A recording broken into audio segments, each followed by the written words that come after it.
Bueno, vamos a ver entonces el tema de abatimientos. Imagínate que tienes un plano y que tienes en este plano una figura que es, por poner un ejemplo, un triángulo equilátero, ¿no? Entonces dicen, estos dos puntos, por estos dos pasa un triángulo equilátero, ¿no? Entonces lo primero que tienes que saber es, obviamente, como el plano está inclinado, el triángulo equilátero se va a proyectar de una forma distinta a lo que es un triángulo equilátero, ¿no? Entonces, ¿cómo puedes saber qué forma tiene aquí? Pues tendrás que abatir, o sea, tendrás que saber abatir, ¿no? Entonces, otra de las cuestiones que tendrás que saber es, si tú tienes la proyección aquí de un segmento, y aquí se va a apoyar un triángulo equilátero en este plano, tendrás que saber la proyección en alzado, ¿no? Entonces, ¿cómo obtener la proyección en alzado? Pues lo primero, obtener este punto en el alzado, pues puedes hacer una recta que pase por el plano, ¿no? Y que al mismo tiempo esa recta, pues lógicamente al proyectar este punto aquí arriba pertenecerá al plano, ¿vale? Bueno, hacer lo mismo con el otro punto, una recta del plano, será una línea horizontal, proyectas este punto, horizontales del plano, y otra vez al subir este punto, pues necesariamente ya sabes que ese segmento, pues en realidad corresponde aquí a la planta y el alzado, ¿no? Entonces ahora lo primero que tienes que hacer después de esto es abatir, porque entonces cuando tengas aquí en verdadera forma, en verdadera magnitud ese segmento, pones aquí el triángulo, lo desabates y ya tienes el ejercicio solucionado, ¿vale? Entonces para abatir, hay muchos procedimientos, yo te digo, este quizás es el más intuitivo. Si yo hago centro aquí, por ejemplo, en este punto, y cojo esta distancia, hago este arco, ¿no? Bueno, pues de repente, fíjate que cuando tú gires este plano, esta medida, cuando esté aquí, porque al fin y al cabo abatir es girar un plano hasta que coincida con uno de los de proyección, ¿no? Entonces cuando tú lo tengas aquí abajo, esta medida va a seguir siendo igual, ¿no? ¿Lo ves, no? La cota, ¿no? No, la cota es esto, o sea, esta longitud de aquí a aquí. Esta, cuando abatas esto, va a seguir siendo igual aquí, ¿no? Porque lo vas a hacer coincidir con esto, ¿no? Y también sabes que un punto, cuando lo giras respecto a un plano, pues cae en la perpendicular al eje de giro, ¿no? Pero fíjate, yo giro este punto y cae en la perpendicular.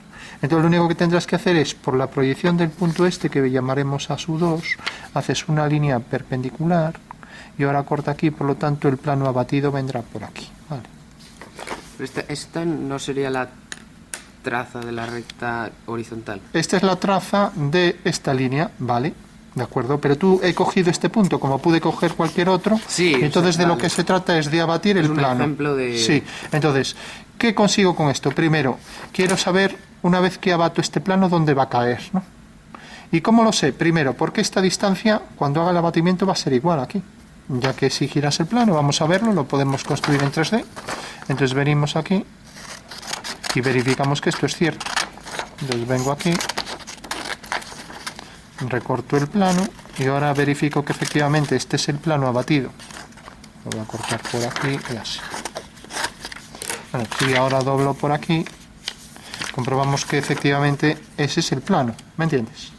Entonces fíjate, cuando yo he hecho esto, lo primero que tengo que saber es que este punto, al hacer el giro en el espacio, este punto al girarlo, fíjate que se mueven siempre en una línea perpendicular al eje de giro, ¿lo ves?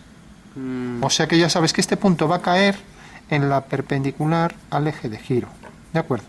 Y también sabes que esta línea, esta traza vertical del plano, fíjate que viene desde el punto A2 hasta aquí, esta longitud, al hacer esto, pues va a seguir siendo igual, ¿no? Por eso, si yo cojo esta distancia y con el compás la paso, la intersección de esta distancia con la perpendicular me da este punto abatido, el A2 abatido, ¿lo ves? Sí. Bueno, pues este es el fundamento del abatimiento. Eso quiere decir que si yo ahora abato este segmento, coloco aquí el triángulo, lo desabato y ya tengo la figura construida, ¿vale? Bueno, pues para abatir cualquier punto, por ejemplo este, vamos a ponerlo en otro color. Entonces este punto, fíjate que está sobre una recta horizontal, como ya vimos, ¿no?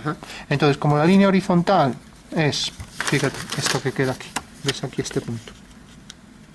La línea horizontal es esta. Fíjate que cuando yo giro una recta, pues sigue siendo paralela al eje de giro. Eso quiere decir que este punto cae en la perpendicular, como ya dijimos antes, y por tanto la recta abatida será esta, ¿no?